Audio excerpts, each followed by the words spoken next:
في اولى حلقات المدرج بيقول ايه؟ معاكم انا يوسف عصام، وبيشاركني في التقديم زميلي محمد الأباني. اهلا بيك يا مو. ازيك يا جو؟ انا مبسوط جدا ان انا بشترك معاك في تقديم كونتنت رياضي على السوشيال ميديا. حاجه بقالنا كتير جدا كنا بنفكر فيها وقعدنا نأخر فيها طبعا لاوقات كتيره كتير، بس جدا. الحمد لله اللي احنا يعني اهو خدنا خطوه ان احنا ان شاء الله نبتديها. بالظبط، فمبسوط جدا بالخطوه دي. طب ايه رايك بقى ندي كده انترو سريعه للناس اللي بتتفرج علينا؟ انا معد رياضي بقالي من 5 ل6 سنين في المجال. طبعا وبغض النظر عن الشغل، احنا طبعا زي ناس كتيره جدا اهتماماتنا بالكوره طبعا. واهتماماتنا بالكوره.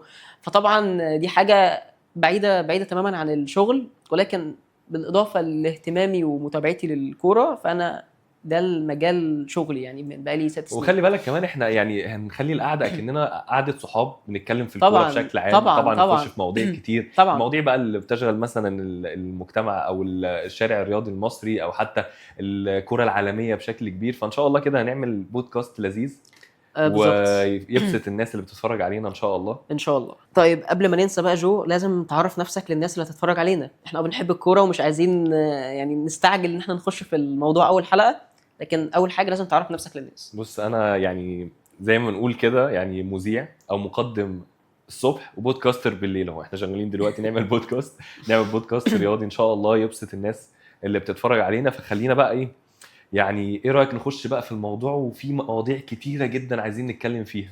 طيب، اول موضوع: كثره النجوم نعمه ام نقمه؟ خلينا نقول يعني نتكلم بشكل عام. الموضوع ده شفناه كتير جدا في فرق، سواء فرق في مصر او فرق بره مصر. خلينا نقول مثلا او ندي مثال ريال مدريد.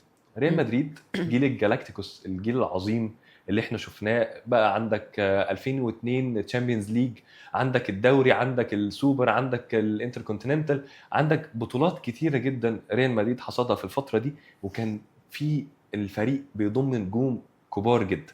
عندك بقى ايكر كاسياس في حراسة المرمى، عندك رونالدو البرازيلي، عندك زين الدين زيدان، عندك بيكهام، عندك مش عارف ايه الكلام. عندك لعيبه كتير جدا، عندك فيجو، لعيبه كتير جدا جت الفتره دي. خلينا نقول ان مثلا في 2002 بطوله 2002 دي رونالدو ما كانش لسه جه، عندك بيكهام برضو ما كانش لسه جه، لكن الفرقه كان قوامها مليان نجوم بشكل كبير جدا اللي هم حصدوا بطوله 2002. ولكن بعد البطوله دي لقينا بقى اللعيبه اللي بداوا يجوا. عندك بقى بيكهام، عندك رونالدو البرازيلي، فرقه يعني لا يعلى عليها. الناس كلها قالت في الفتره دي ان فعلا ريال مدريد هيقش كل البطولات، سواء البطولات المحليه او البطولات العالميه والاوروبيه. لكن شفنا عكس كده، لا ده كثره النجوم في الفتره دي لقينا ان في بتيجي الاخر بالسلب. طبعا احنا شفنا في الاخر ايه؟ ان ريال مدريد خرج في الفتره دي كلها بايه؟ واحد خالي تشامبيونز ليج، الوفاض. واحد تشامبيونز ليج بس، ده حقيقي. 2002. لكن هل شفنا بعد كده؟ لا. ايه رايك في الموضوع ده؟ انا شايف ان هي بتبقى زي ما يقولوا ايه، يعني هي سلاح ذو حدين. ممكن تنجح بس دي النسبه الاقل، وممكن تفشل ودي النسبه الاكبر. بدليل ان كل الحالات او كل الفرق اللي اعتمدت على فكره ان هي تستقطب اكبر عدد من النجوم وتخليهم كلهم في فريق واحد وتعتمد على اسامي النجوم دي مش على المردود بتاعهم، لا اغلبيه الفرق دي اعتقد انها فشلت، هي ما نجحتش. ممكن نلاقي فرق نجحت لكن برضو حتى نجاحها بس ده الفترات قصيره يعني بالظبط. ممكن نجاح يبقى لحظي مثلا، بس مش على المدى البعيد. بالظبط. والنجاح مش بالشكل اللي يخليك تقول، او مش بالشكل اللي يضاهي حجم النجوم اللي الفرق دي استقطبتها.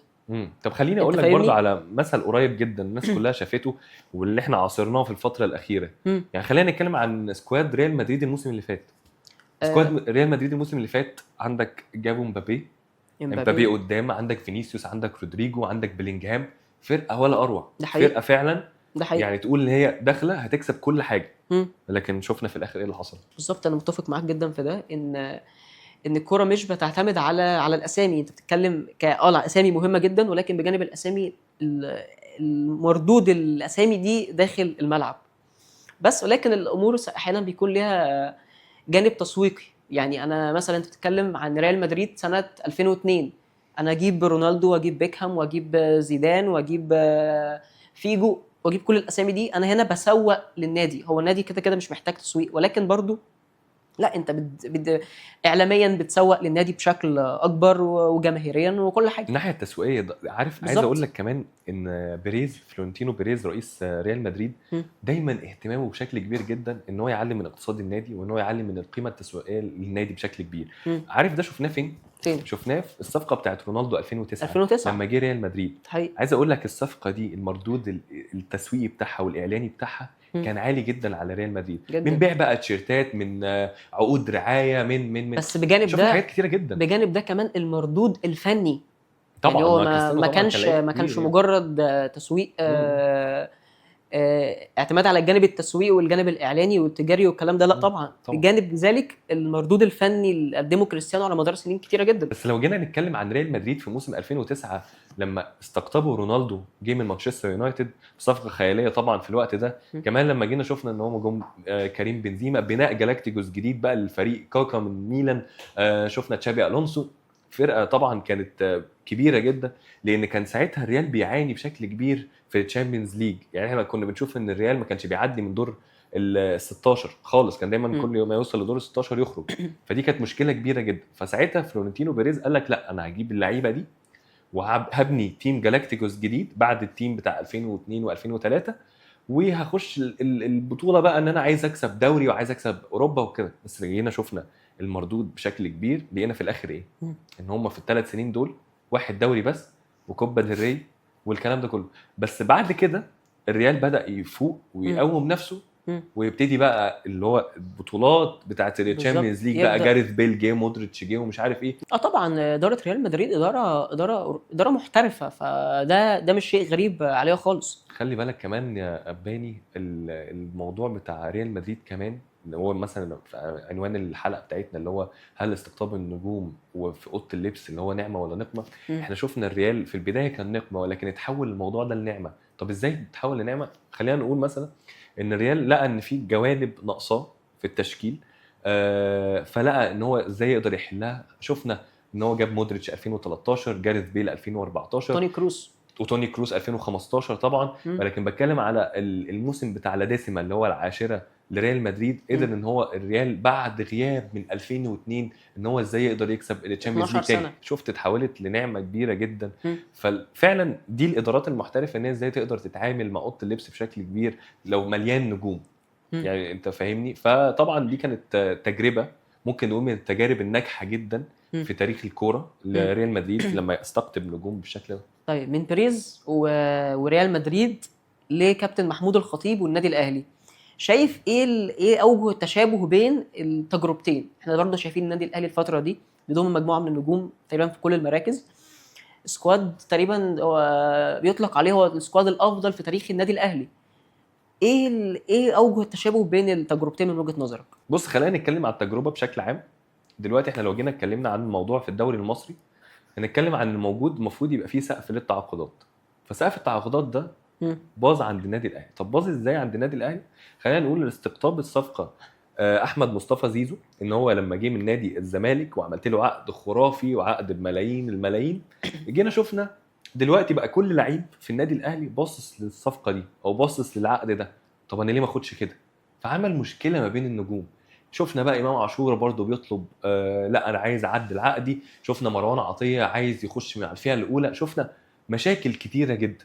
فانت حاسس ان الموضوع النفوس مش صافيه. بص، هو انا متفق معاك في جزء كبير جدا من الكلام ده، ولكن في جزء صغير انا عايز اقول لك عليه برضه. فكره ان يمكن لاول مره من سنين كتيره جدا في النادي الاهلي يبقى في فراغ اداري، في مشكله. بمعنى ايه فراغ اداري؟ فراغ اداري بمعنى ان مفيش طول عمرنا اولا عقود اللعيبه عمرها ما كانت بتتسرب للاعلام. محدش كان بيعرف ابو تريكه بياخد كام، اعتقد دي كانت الميزه الكبيره قوي في النادي الاهلي ان هو دايما كان متقفل عليه. بالظبط. فهنا المشكله بدأ من الجانب الاداري او من اداره النادي الاهلي، ان مين اللي بيخرج المعلومات دي بره، مين اصلا اللي بيوصل ده للاعلام. فدي مشكله كبيره جدا. رقم 2، تعال بقى نتكلم في الوقت الحالي في العالم كله. لا طبيعي جدا ان في لعيب بياخد مليون، ولاعيب تاني بياخد 50، ولاعيب تالت بياخد 100. هي فئات بتتقسم، ما فيهاش اي مشكله. صحيح، ما فيهاش اي مشكله. الناس بتتكلم عن زيزو ان زيزو بياخد زي مثلا 100 مليون. بس يا جماعه زيزو جاي ببلاش. انا زيزو يعني خلينا نكون متفقين ان هو كان اللاعب الافضل في مصر على مدار 5 سنين فاتت. فانا جايب افضل لاعب في مصر، جايبه ببلاش، جايبه من غير ما ادفع فيه، بدفع للنادي اللي هو كان بيلعب فيه اللي هو نادي الزمالك من غير ما ادفع له جنيه واحد.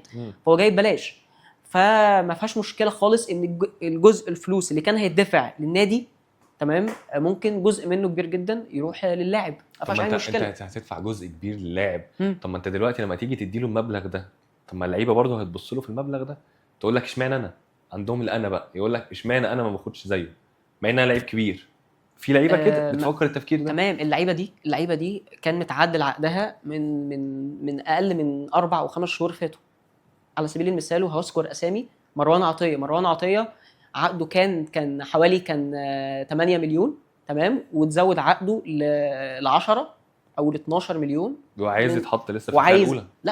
لا، ده مش منطقي.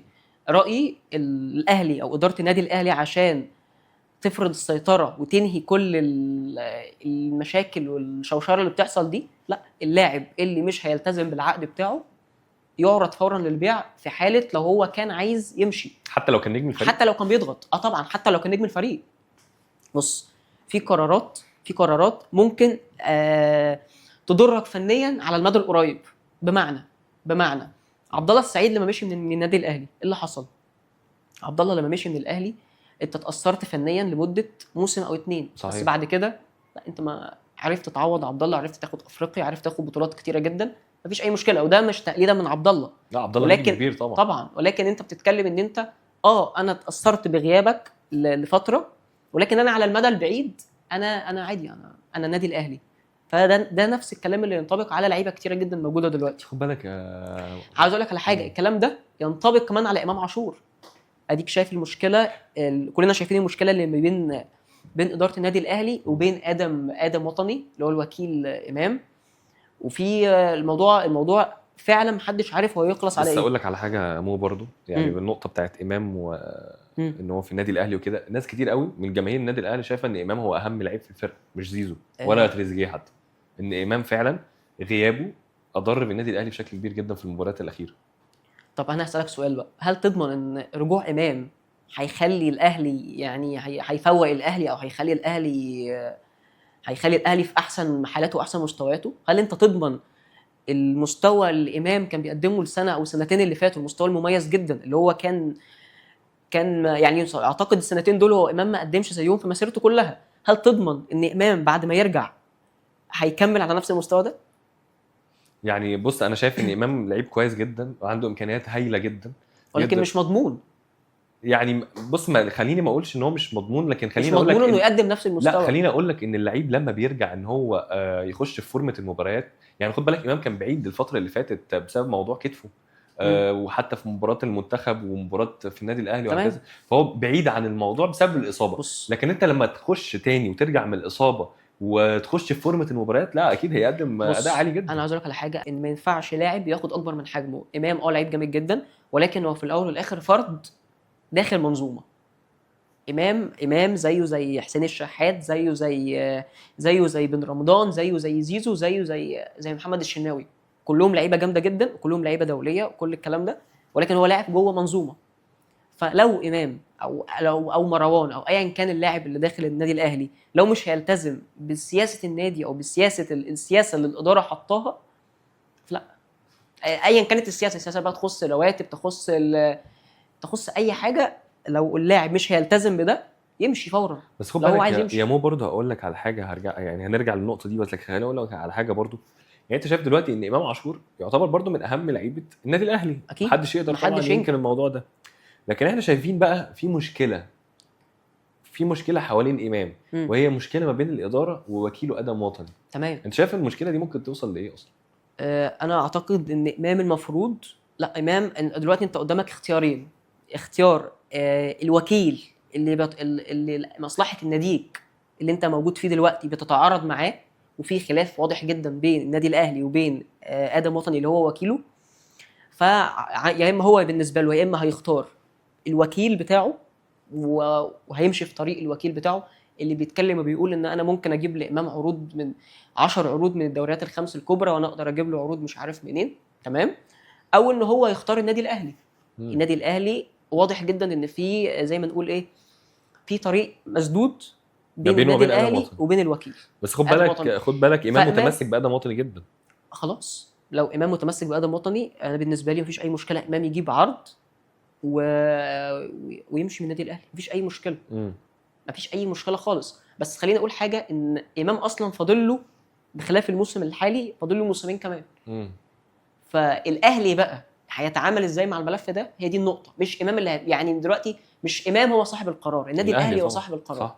النادي الاهلي ممكن يقول لك انا عندي الموسم الحالي والموسم اللي جاي والموسم اللي بعد الجاي، انا عادي جدا العب او استفيد بامام الثلاث مواسم دول، وبعدين حتى لو هيمشي فري. طب انت تعتقد ان الاهلي ممكن يتصرف بالطريقه دي؟ لا صعبه جدا. ما اعتقدش خالص ان الاهلي ممكن يسمح بان لاعب، انا بص انا عايز اقول لك على حاجه، انا مش بتكلم على قيمه امام عاشور كلاعب، امام عاشور كلاعب ولاعيب كبير كويس جدا ولعيب طبعا مفيش خلاف عليه فنيا طبعا. ولكن انا بتكلم دلوقتي ان انا بتكلم ان في سيستم داخل النادي الاهلي، فالسيستم ده لازم يمشي على اكبر لاعب زي اصغر لاعب، مفيش حاجه اسمها انا مش اكبر من السيستم.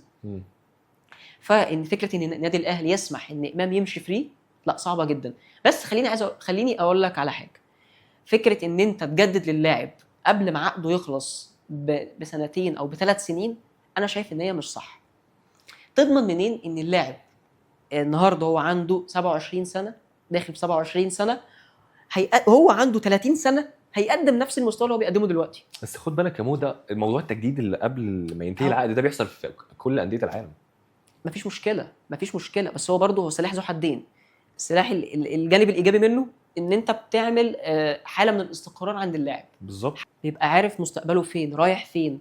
انا دلوقتي انا خلاص انا حاطط خطه مستقبليه ليا كلاعب لمده 3 سنين او 4 سنين او 5 سنين جايين، انا عارف شكل الحياه بتاعتي عامل ازاي في كوره وبره كوره. على فكره هيحس باستقرار كل النواحي، استقرار مهني، استقرار مادي، خلاص انا عارف مستقبلي رايح فين. ولكن الموضوع برضه ليه جانب سلبي، الجانب السلبي وده بيحصل عند نسبه، مش عايز اقول نسبه كبيره جدا عند اللعيبه، ولكن نسبه مش قليله برضه، وهي فكره ان اللاعب ممكن يحصل له، انت ما بتضمنش ان اللاعب هو عنده 27 سنه هيقدم نفس المستوى وعنده 30 سنه. بمعنى ايه؟ انا ممكن انت تجدد لي النهارده وانا عندي 27 3 سنين، العب معاك السنه الاولى ونص السنه الثانيه ونص السنه الثانيه والسنه الثالثه ما اقدملكش اي انت حاجه. قصدك ان هو ممكن يحصل له دروب مع التقدم في السن يعني؟ مع التقدم في السن، مع الاصابات، مع ايه؟ امام لسه صغير، يعني انت بتتكلم 27 سنه لسه عنده وقت. لسه انا هنا مش خد بتكلم بالك يعني انت يعني خلينا نضرب مثال برضو موضوع السن ده. انت عندك ما شاء الله عبد الله السعيد 40 سنه دلوقتي. خليني اقول لك على حاجه، خليني اقول لك على حاجتين. اول حاجه، انا مش بتكلم في مساله تجديد عقد اللعيبه بشكل مبكر عن امام، انا بتكلم بشكل عام. احنا بنتكلم بشكل عام عن امام، عن عبد الله، عن اي لاعب. ولكن خليني اقول لك حاجه عن عبد الله، بما انك ذكرت عبد الله حاله استثنائيه. عبد الله حاله استثنائيه في الكره المصريه، لعيب نادر جدا ما بنشوف لاعب عنده 40 سنه وما شاء الله هو واحد من اهم اللعيبه في مصر. تقريبا احنا شفناه بره في كريستيانو رونالدو مثلا. هو بالظبط هو واحد من اهم اللعيبه في مصر.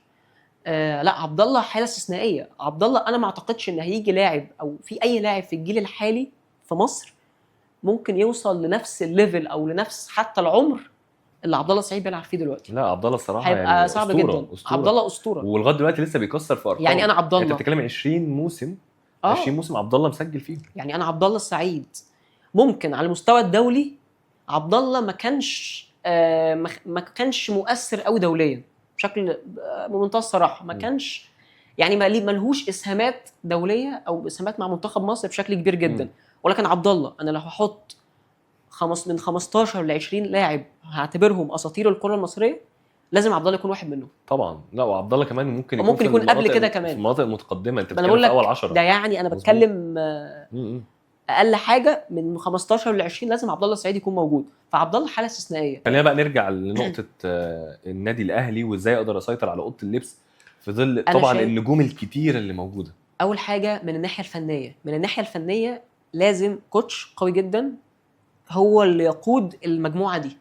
سواء كان محلي او اجنبي، مفيش مشكله. بس دايما بنشوف ان المدرب الاجنبي هو دايما اللي بينفع حتى في الاهلي والزمالك. يعني دايما بنشوف ان المدرب الاجنبي مش هو شرط. صاحب الشخصيه الاقوى واللي يقدر ازاي يسيطر على الفريق وازاي يقدر. يعني احنا شفنا البطولات بتاعه النادي الاهلي طبعا مع كانت مانويل جوزيه، يعني بالظبط. الجانب الاكبر والجانب الاعظم يعني. ايوه شفنا في نادي الزمالك برضو، شفنا رود كرول، شفنا فريرا، شفنا شخصيات هم دول اللي كانوا بنوا اسم سواء النادي الاهلي او نادي الزمالك. انا يهمني ايا كان المدرب مصري او اجنبي ان هو يكون مدرب صاحب شخصيه قويه جدا، مدرب يقدر يفرض سيطرته على النجوم دي. انا ما ينفعش لاعب النهارده ما يلعبش ماتش او ما بداش مباراه فيبدا يعترض ويبدا يعمل في مشاكل ويبدا ينزل في ستوريز بينتقد فيها الاداره وبينتقد فيها وينتقد فيها حتى الجمهور اللي بينتقده. ودي بتحصل ودي بنشوفها كتير جدا خلال الفتره الاخيره. فطبعا لازم يكون في مدرب صاحب شخصيه قويه. وطبعا ده ما يخليناش نهمل المستوى الفني للمدرب ده، ان امكانيات المدرب ده، انه ما يكونش مدرب صاحب شخصيه بس هو راجل ما عندوش تاكتكس، ما عندوش اي اضافات ممكن يضيفها للعيبه دي ويقدر يطورهم. هقول لك على حاجه، ده على الجانب الفني. لسه انا هجي لك دلوقتي الناحيه الفنيه دي هنتكلم فيها دلوقتي. تقدر تقيم لي تجربه ريبيرو اللي فاتت كانت عامله ازاي؟ 0/10. ولكن ده خلينا نروح لفكره، لا بجد 0/10 يعني ماشي تمام، حتى مش 1/10. بس خلينا نروح بدايه قدوم ريبيرو لتدريب النادي الاهلي. هو جه على اساس ان هو هيدرب النادي الاهلي في كاس العالم للانديه. لا، هل انت شايف ان ريبيرو ممكن يكون مدرب؟ على فكره ممكن يكون مدرب كويس، ولكن مش على بروفايل النادي الاهلي خالص، سيستم النادي الاهلي. يعني انت بتيجي تتعاقد مع مدرب او بتتعاقد مع لاعب، تيجي تبص تعمل ايه؟ اول حاجه بتعملها تبص على السي في بتاعه. مظبوط. الراجل ده درب فين قبل كده؟ ايه اهم الايجابيات؟ ايه اهم الحاجات المميزات اللي عنده؟ سلبياته ايه؟ هل يقدر اصلا يتعامل مع اللاعب الافريقي او اللاعب المصري؟ تمام. انت عندك في مدرب كتيره جدا بتختار على اساس المدرب. بالظبط. انت ممكن تجيب اسم جامد جدا، ممكن يكون اسم اوروبي وناجح في الملاعب الاوروبيه بشكل كبير جدا، ممكن تجيبه الدوري المصري يفشل. انا اقول لك على حاجه، مارتن يول، فاكر مارتن يول؟ كان بيدرب توتنهام وحتى كان بيدرب حسام غالي في توتنهام في فتره من الفترات، جه النادي الاهلي فشل. هو ممكن يكون عارف يا مو كمان اضحكك في النقطه اللي انت بتتكلم فيها دي. فاكر تصريح كابتن رضا عبد العال لما قال لك حتى لو جارديولا جه هنا مسك فريق في الدوري المصري يفشل؟ ده حقيقي. لازم المدرب يكون مناسب للبيئه اللي انت بتحطه فيها، ممكن ما يكونش مناسب. فده عشان ما نبعدش، بس ده نفس الكيس بتاعت ريبيرو. هو يمكن هو درب في افريقيا ودرب اورلاندو بايرتس كانت اخر وعنده خبرات افريقيه، ولكن هو لا، كان في اسامي كتير جدا ممكن تكون افضل منه، ممكن تكون انجح منه. زائد ان بيبان، يعني ممكن اقول انا على فكره مش بقيم تجربه ريبيرو من خلال كاس العالم للانديه. ده ليفل تاني، مستوى تاني، احتكاك مختلف تماما، ولكن ملوش اي بصمات. الراجل ككاركتر هو ما بيتكلمش، صامت. يعني دايما لما تيجي تشوف الكاميرا جايه عليه وشه فيس، يعني هو مدي وش كده للكاميرا وللجمهور واللعيبه، هو وش واحد ما بيتغيرش، سواء خسران سواء كسبان سواء جه جول سواء، يعني فاهم هو وش مفيش. وبعدين في مدربين كتير ممكن تكون شخصيته دي، ولكن بيعوضها ايه؟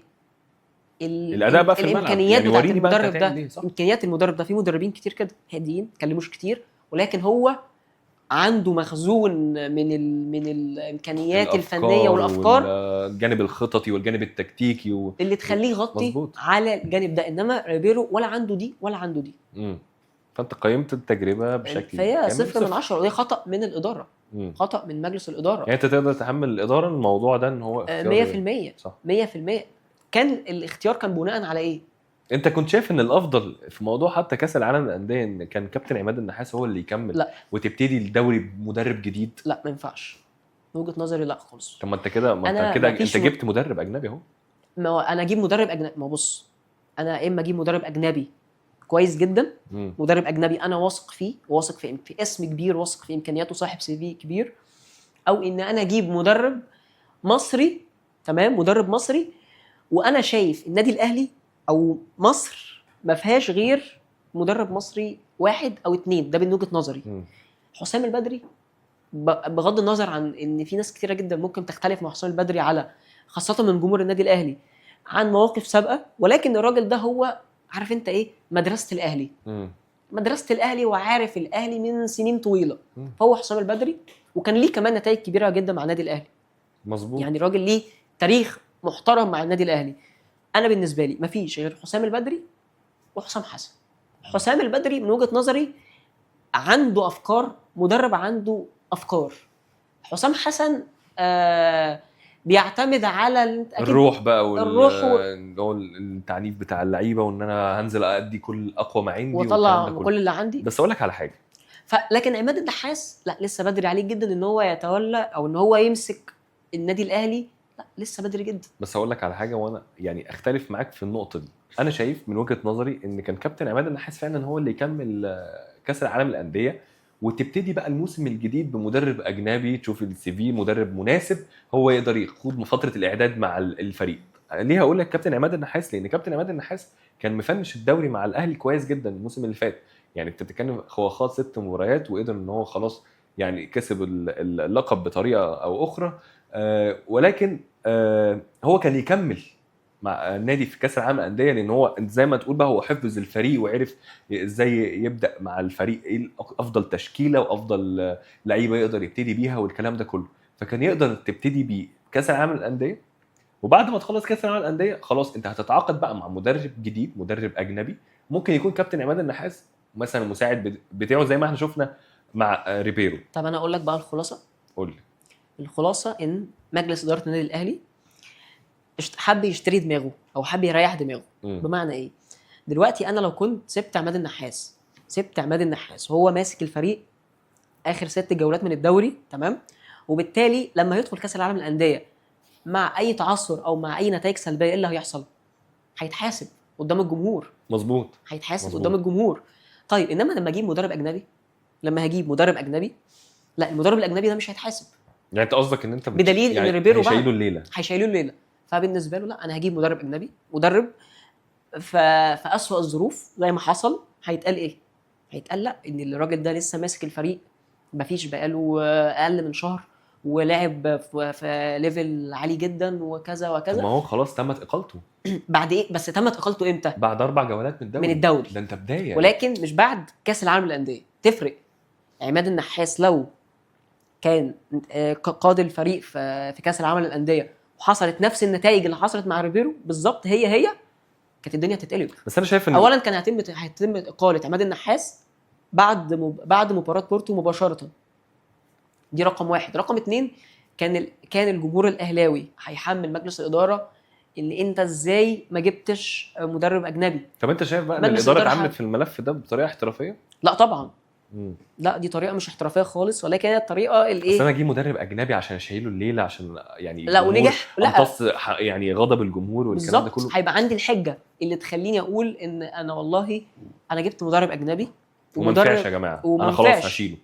فده اللي بقول لك عليه. عشان كده بقول لك ايه الخلاصه ايه. هل لو عماد النحاس، وانا اسالك السؤال ده عشان نقفل الجزئيه دي، هل لو عماد النحاس كان هو كان ماسك النادي الاهلي طول كاس العالم للانديه وكان حصلت نفس النتائج اللي حصلت، كان هيكمل يوم واحد؟ ما كانش هيكمل طبعا. ما ده اللي بكلمك فيه. انا بكلمك في نقطه كابتن عماد النحاس. ليه؟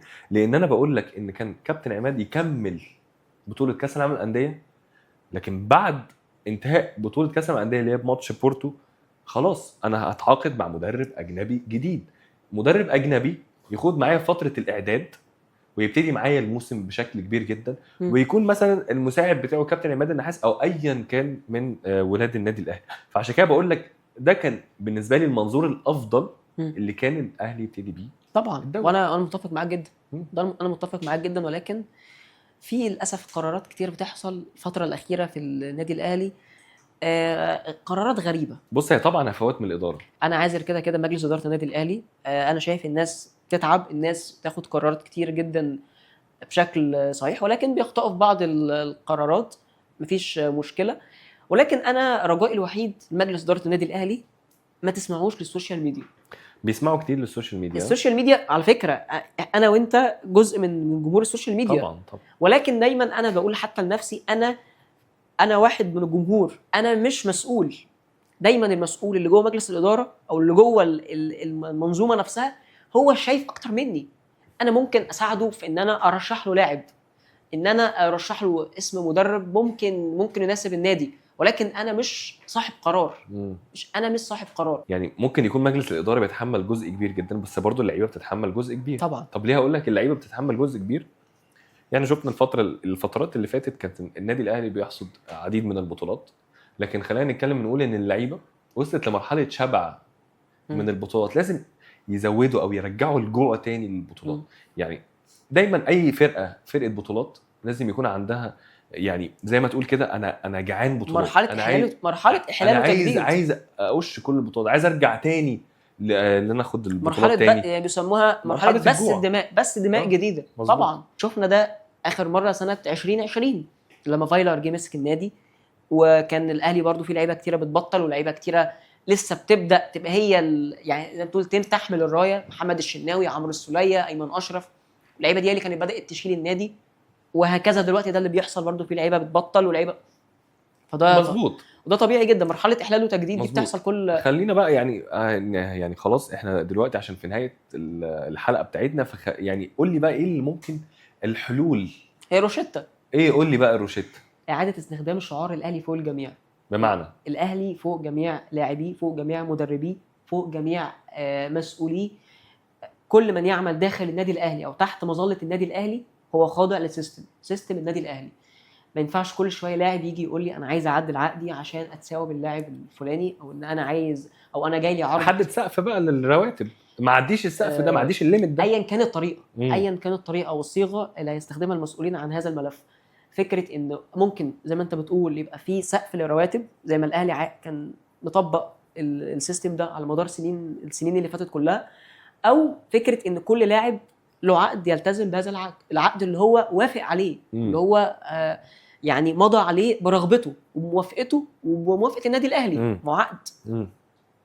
بس خد بالك يا مو، يعني هكلمك في النقطه دي برضو. وكلاء اللعيبه بيكون لهم دور كبير جدا في النقطه دي. هم اللي تحس ان هم بيولعوا اللعيب، ولكن يقولوا انا عايز اعدل العقد. لا طب اشمعنى ده بياخد ده؟ لا انا عايز اسوي بيه. طب انا عايز اخد نفس السعر بتاعه. ولكن في النهايه مين صاحب القرار؟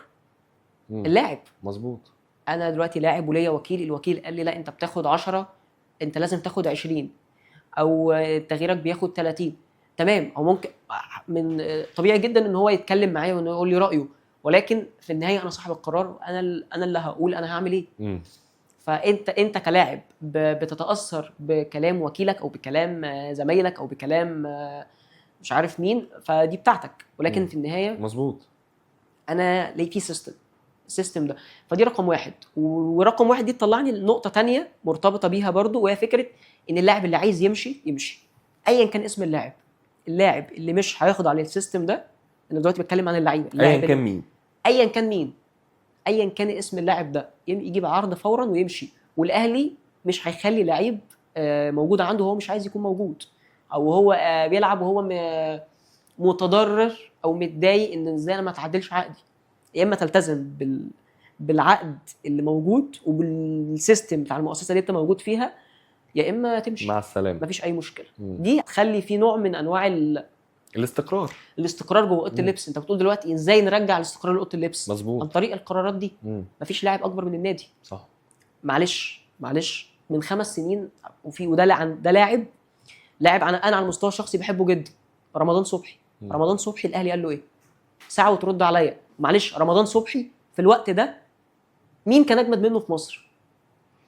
قول لي. موهبه رمضان صبحي لا كان يعني نجمه عالي جدا، صح. رمضان صبحي كان لعيب، ما في خلاف على رمضان صبحي، في خلاف على امكانيات رمضان صبحي طبعا. مفيش كلام ده. لكن الاهلي قال له ساعتها ساعه وترد عليا. وده بجد ايا كان. انا ممكن اكون يعني انا واحد من الجمهور الاهلاوي، انا كنت بحب رمضان صبحي، زعلت من رمضان صبحي، ولكن الاهلي بنجوميه رمضان لا، قال له ساعه وترد عليا. الاهلي وقف على رمضان؟ الاهلي ما وقفش على رمضان. الاهلي كمل في طريقه وخد بطولات كتيره جدا، واللي هيمشي دلوقتي الاهلي هيكمل وهياخد بطولات. بس بص، انا بيعجبني جدا مقوله بتقول ايه؟ ان الكيان هو اللي باقي والاشخاص زائلون. يعني سواء اهلي، زمالك، اسماعيلي، مصري، اتحاد، انديه جماهيريه كبيره طبعا لا غبار عليها، ولكن الكيان باقي. وايا كان اللعيب او ايا كان المسؤول، هو خلاص بيزول. بالظبط. فدايما يعني المقوله دي لازم النادي او السيستم بتاع النادي يكون ماشي بيها، ان هو بالظبط. مفيش حد اعلى من الكيان، مفيش حد بالظبط. اعلى من الجماهير، لان الجماهير هي اللي باقيه للكيان وهي اللي بالظبط. مكمله مع الكيان. بالظبط.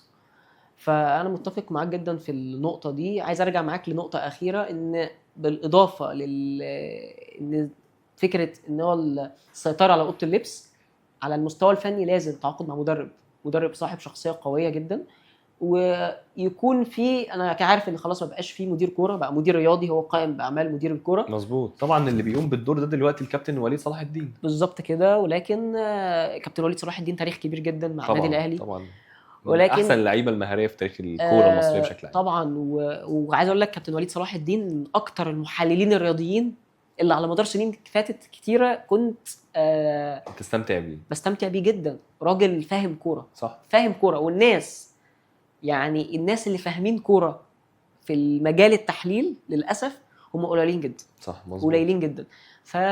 كابتن وليد صلاح الدين طبعا بتمنى له كل التوفيق الفتره اللي جايه، وخلينا نشوف ايه اللي هيحصل، ولكن انا واثق فيه جدا. بس عايز اقول لك يعني الوقت سرقنا جدا، الحلقه جداً. كانت دسمه جدا جداً. ومليانه تفاصيل كتيره ومش عارف ايه، بس يعني يمول الوقت بتاع الحلقه بتاعنا خلص. وبجد انا كنت سعيد جدا بالحلقه دي، وسعيد ان احنا بنقدم محتوى احنا حابين نظهر للناس الجوانب اللي محدش بيتكلم عليها. فكنت سعيد جدا ان انا معاك النهارده. وانا جدا يا يوسف مبسوط جدا ان احنا النهارده كنا سوا، وان تجربه زي ما قلت لك في الاول، تجربه كنا بقالنا سنين طويله جدا بنتكلم ان احنا عايزين نعملها. فانا مبسوط جدا بالخطوه دي.